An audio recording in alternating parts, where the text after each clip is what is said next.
कोई कार्य नहीं हुआ और करुणाशंकर जी ने इस पुस्तक में प्रसाद के लगभग सभी विधाओं से कुछ न कुछ चीज़ें लेकर उसकी एक विस्तृत आलोचना उपस्थित की है। मैं अगले क्रम में हिंदी विभाग के आचार्य डॉक्टर अजित कुमार पुरी जी को आमंत्रित करता हूं कि आए और अपना वक्तव्य रखें। सभी वक्ताओं के लिए 15 मिनट का समय निर्धारित है, क्योंकि लेखकी वक्तव्य हमें सुनना है आगे, तो समय सीमा का अवश्य ध्यान रखें।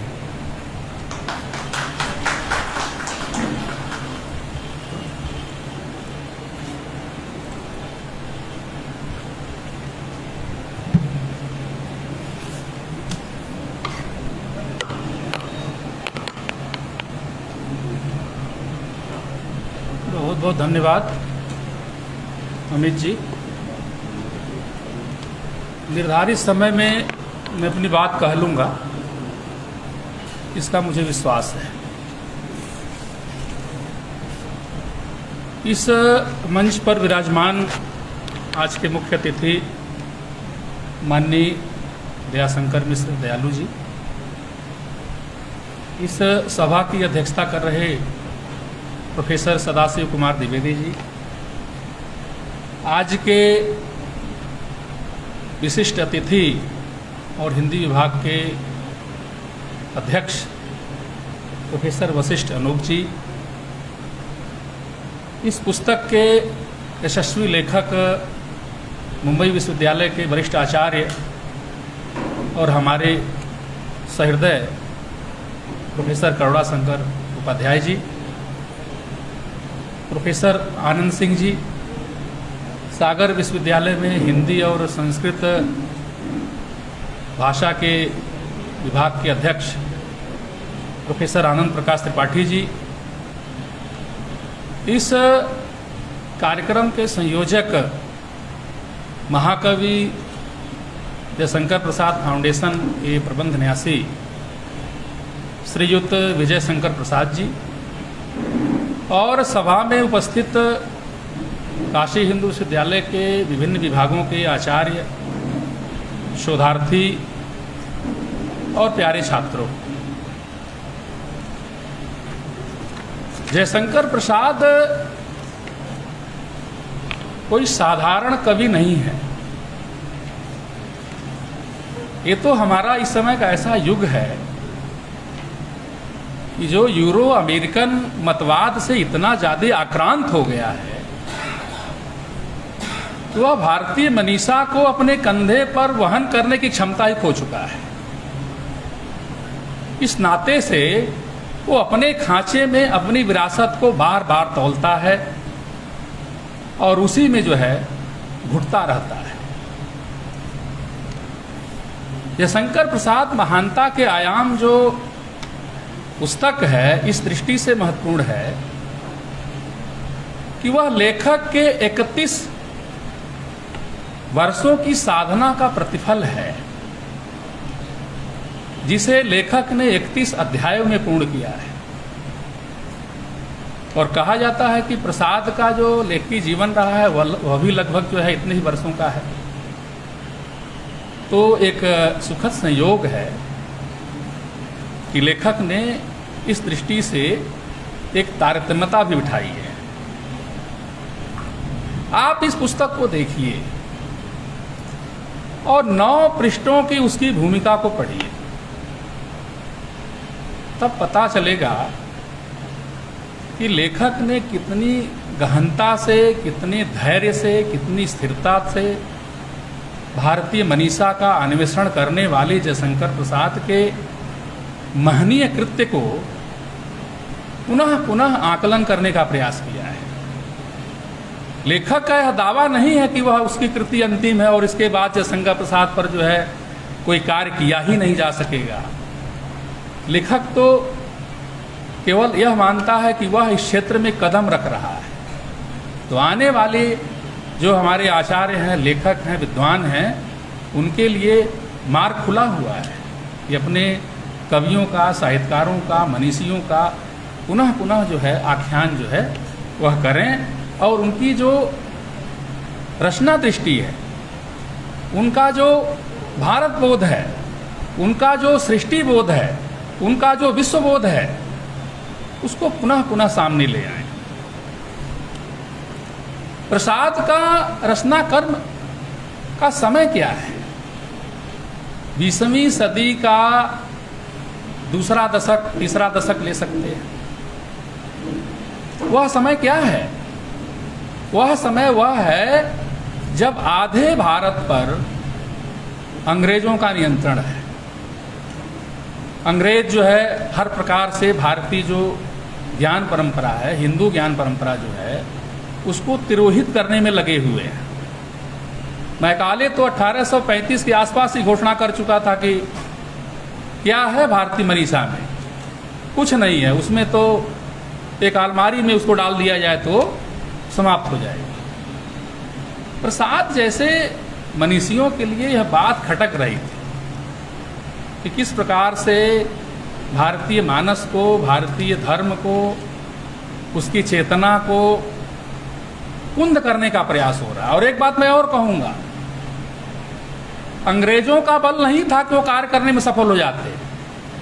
अंग्रेजों ने अपने समान भारतीयों का एक वर्ग तैयार कर लिया था और ये सारे मिल करके अंग्रेजों का, ब्रिटेन का, लंदन का, जिसको उसमें विलायत कहते थे, वो यशोगान कर रहे थे। और इस समय में भारत का जो शिक्षित वर्ग तैयार हो रहा था, जो अपनी भारतीय परंपरा को, उसकी श्रेष्ठता को अंग्रेजों के सामने गंवा चुका था, सबको होड़ लगी हुई थी। अभी रविन्द्रनाथ की चर्चा कर रहे थे आनंद जी, गीतांजलि की। नोबेल पुरस्कार के उनको मिला गीतांजलि पर, और कैसे मिला ये बड़ा विवाद है उस पर जो है। कितना उन्होंने जॉर्ज पंचम की स्तुति की, क्या किया क्या नहीं किया। बहुत से लोग राजनीति के क्षेत्र में आप देखेंगे तो दादा भाई नौरोजी से लेकर के राजा राम मोहन राय और पूरी कांग्रेस पार्टी का तो जन्म ही जो है अंग्रेजों ने कर दिया था। ये सारा जो समूह था, ये अंग्रेजों का गुणगान कर रहा था और ऐसा कह रहा था कि जैसे कि उसके राज्य में सूरज डूबता ही नहीं। एक छोटा सा पिद्दी देश, उत्तर प्रदेश के 10 जिले अगर वहां पहुंच जाएं तो ब्रिटेन की क्या हालत होगी सोच सकते हैं। लेकिन बौद्धिक क्षेत्र में 20वीं सदी के प्रारंभ में ऐसा आतंक अंग्रेजों के साथ, अंग्रेजों के सहचरों ने भारत में ऐसा मचाया कि लगा कि भारत की ज्ञान परंपरा, भारत की चेतना, भारत की मनीषा कुछ है ही नहीं। प्रसाद का महत्व इस दृष्टि से है कि उन्होंने अपनी रचनाओं से इसका प्रत्युत्तर दिया है। और इस कालजयी रचना जयशंकर प्रसाद महानता के आयाम के, जरा पानी मिलेगा थोड़ा सा लेना।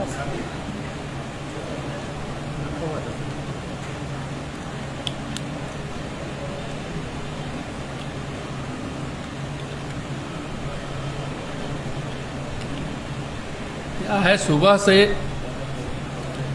संभालना भी पड़ रहा है इस कार्यक्रम को, तो थकान भी आ जा रही है।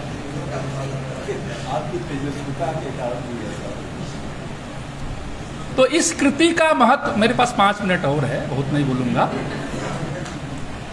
इस कृति का महत्व इस दृष्टि से है कि लेखक ने प्रसाद साहित्य के सभी अंगों को, चाहे वो नाटक रहे, चाहे वो कविता रही, चाहे एकांकी रहा, चाहे उपन्यास रहा, चाहे कहानी रहा, किसी को छोड़ा नहीं है। और उसमें जो अंतर्भुक्त विचार हैं, जिसके संबंध में अभी हमारे पीछे वक्ता कह रहे थे कि नगेंद्र और मुक्तिबोध और पता नहीं कौन कौन जो आलोचक हुए, वो समस्याएं गिना रहे थे, कामायनी के अध्ययन की समस्याएं, और मुक्तिबोध का कुछ और ही था।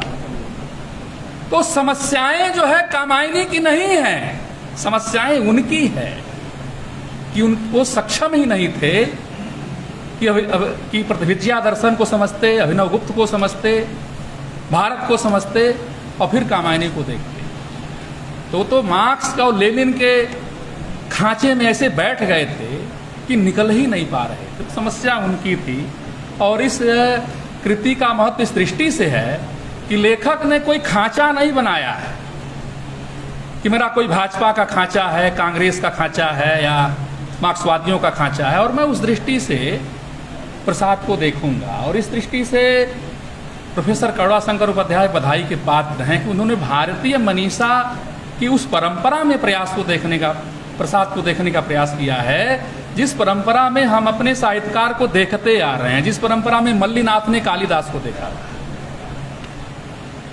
उन्होंने लिखा है, एक जगह अपनी पुस्तक में लिखा है, प्रसाद जी अपार संपन्नता पाकर भी सहज थे। प्रसाद के वंशज हैं विजयशंकर जी, यहाँ बैठे हुए हैं। सुंघनी साहू परिवार के नाम से विख्यात था उनका परिवार, और काफ़ी अच्छा व्यवसाय था, लेकिन उसके बाद भी सहज थे, विद्वानों का आदर था उस परिवार में। और 7वीं 8वीं पढ़ करके वो इतनी प्रतिभा प्राप्त कर गए कि विश्वकवि हो गए। और आज तो MA PhD और DLED करने के बाद भी क्या हालत है लोगों की, वो देखी जा सकती है। तो उसका कारण यह था कि हमारी जो वाचिक ज्ञान परंपरा है, जिसमें हम प्रत्यक्ष ज्ञान प्राप्त करते हैं। उन्होंने लिखा है, प्रसाद जी अपार संपन्नता पाकर भी सहज थे। आधुनिक काल की सारी संभावनाएं कामायनी में संश्लिष्ट हो गई। उसने उन्हें सोख कर आत्मसात कर लिया था। प्रसाद की इतिहास दृष्टि वैचारिक पराधीनता से पूर्णतः मुक्त थी। वह विशुद्ध भारतीय स्रोतों और स्थितियों पर आधारित थी। उनकी इतिहास दृष्टि भारतीय जनता के सामूहिक अवचेतन का प्रतिनिधित्व करती है। पृष्ठ नंबर 11 पर देखेंगे इस पुस्तक के भूमिका में, तो यह मिलेगा। कहने के लिए तो अपने को जनवादी और पता नहीं प्रगतिशील ये सब बना करके जो भारत में झंडा बुलंद करते हैं, और भारतीय चेतना से, भारतीय समाज से कोई संबंध ही नहीं रहता है। जबकि किसी देश का जो प्रतिनिधि जो चिंतन है, वह किसी पुस्तक में, रचना में, आलोचना में आना चाहिए। इस पुस्तक में जब हम प्रवेश करते हैं तो हमें याद आता हिंदी आलोचना का वो प्रारंभिक काल, जब देव और बिहारी की तुलना से यह शुरू होती है और एक दूसरे को ऊंचा नीचा उठाने में जो है मिश्र बंधु और तमाम लोग लगे रहते हैं। तो ये पुस्तक बताती है कि हिंदी आलोचना की गति जो है, उसकी स्थिति जो है 21वीं शताब्दी में आकर के इतनी प्रौढ़ हो गई है कि हम जो है उस तुलनात्मक परिस्थिति से आगे निकल चुके हैं। विश्व के कवियों के समकक्ष प्रसाद को प्रतिष्ठित करने का कार्य इस पुस्तक में हुआ है। वो अंतिम अध्याय है इस पुस्तक का, विश्व के महाकवि और जयशंकर प्रसाद। और इसमें भारतीय जो कवि हैं, तुलसीदास, जो जायसी आदि, और उधर होमर जो यूनानी कवि हुआ है, गेटे, सबको लेकर के उन्होंने बहुत महत्वपूर्ण काम किया और बताया है कि कैसे जो है इन कवियों से प्रसाद कमतर नहीं है, बड़े हैं। और उन्होंने अपनी एक स्थापना दी है जिससे सहमत हुआ जा सकता है कि प्रसाद जी अंतर्दृष्टि और विश्व संदृष्टि संपन्न रचनाकार हैं। वे जितने गहरे स्तर पर आत्मचेतस हैं, उतने ही व्यापक स्तर पर विश्व चेतस भी हैं। और इसका कारण यह है कि भारतीय मनीषा जो है केवल व्यक्ति का, मनुष्य का चिंतन नहीं करती है, केवल एक देश का और उसके भूगोल का चिंतन नहीं करती है, वह ब्रह्मांड का चिंतन करती है, वह सृष्टि का चिंतन करती है, और सृष्टि के कल्याण के हित में जो कुछ हो सकता है उसका समर्थन करती है, और उसके विपरीत जो है उसका पुरजोर विरोध करती है। और यही भारतीय मनीषा की पूरी यात्रा है। इस दृष्टि से प्रसाद को आंकने का जो प्रयास किया गया है इस पुस्तक में, वो बहुत ही महनीय है, महत्वपूर्ण है। और एक बात मैं और कहना चाहूँगा, हर लेखक पर समय का दबाव होता है। वो अनजाने में उन्हीं चीज़ों को लिख बैठता है जो वो लिखना नहीं चाहता है। करुणाशंकर जी से भी त्रुटि हो गई है और आगे चल करके स्वयं सुधारेंगे, ऐसा मुझे विश्वास है। कहते हैं प्रसाद के संबंध में कि वे दीर्घकालीन दासता के कारण लुप्त प्राय जाति गौरव एवं अस्मिता की पुनः प्रतिष्ठा करते हैं। तो भारत की जो जातीय चेतना है और गौरव है, ये कभी लुप्त हुआ ही नहीं है। और यह जो अंग्रेजों और उनके पिट्ठुओं का दुष्प्रचार है पिछले 100 सालों से कि यह भारत 800 वर्षों तक गुलाम रहा है, यह पूरा मिथ्या है। और इसका आधार यह है कि जब अंग्रेज यहाँ से गए तो 562 देशी जो राज्य थे, प्रांत थे, वह स्वाधीन थे। उस पर कांग्रेस का, नेहरू का, पटेल का, गांधी का दावा नहीं था। वे स्वेच्छा से भारत संघ में मिले, उनकी अपनी एक आइडेंटिटी थी, पहचान थी, अपना उनका एक विधान था। आप सयाजीराव गायकवाड़ को देखो, उनके नाम से पुस्तकालय है यहाँ पर, कितना दान पुण्य किया देसी प्रांत के लोगों ने, तब बीएचयू बना है। नहीं तो बीएचयू जो है बन नहीं पाता, सारा भारत गुलाम होता। तो दान कौन देता जब सारे गुलाम होते? तो जब सब जंगल में मच्छर ही होते तो शेर कौन होता?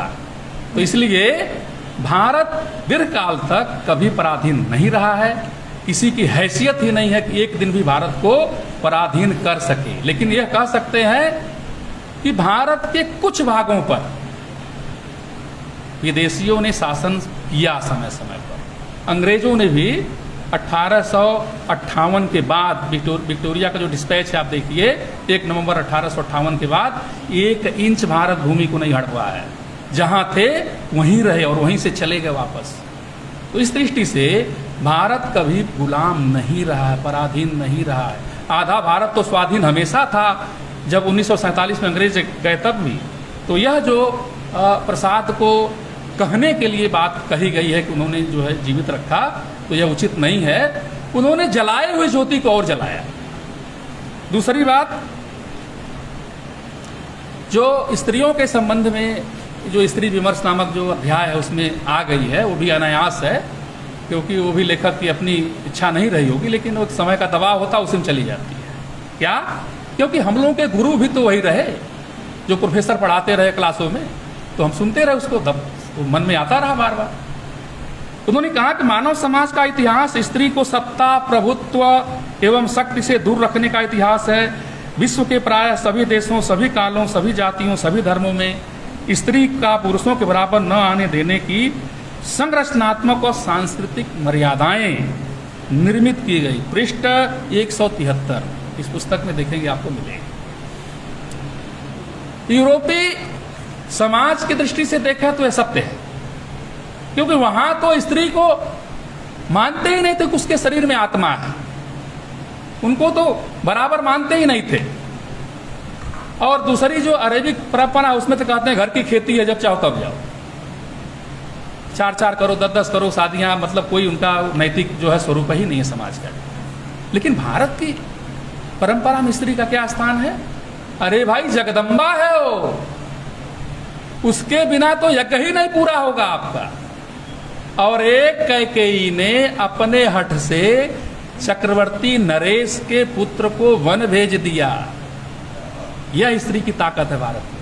और सबको पता है कि आज भी हमारे घर में हमारी स्थिति क्या है।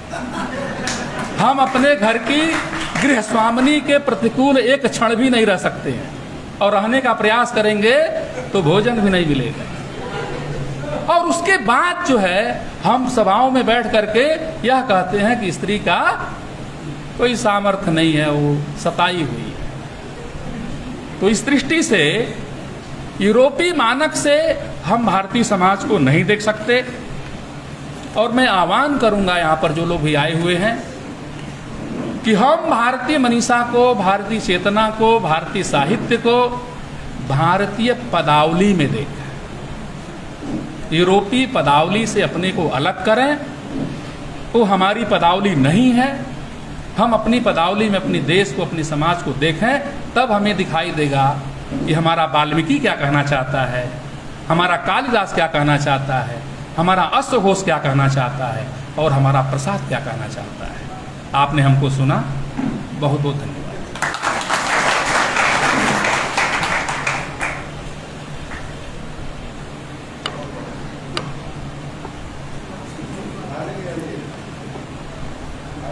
भारतीयता से परिपूर्ण इस ओजस्वी व्याख्यान के लिए हम आपके आभारी हैं सर। अपने वक्तव्य में आपने कहा कि प्रसाद ने अपने लेखन हेतु किसी खास ढांचे का प्रयोग नहीं किया और उनकी दृष्टि हमेशा वैचारिक पराधीनता से मुक्त रही है। मैं अगले वक्ता के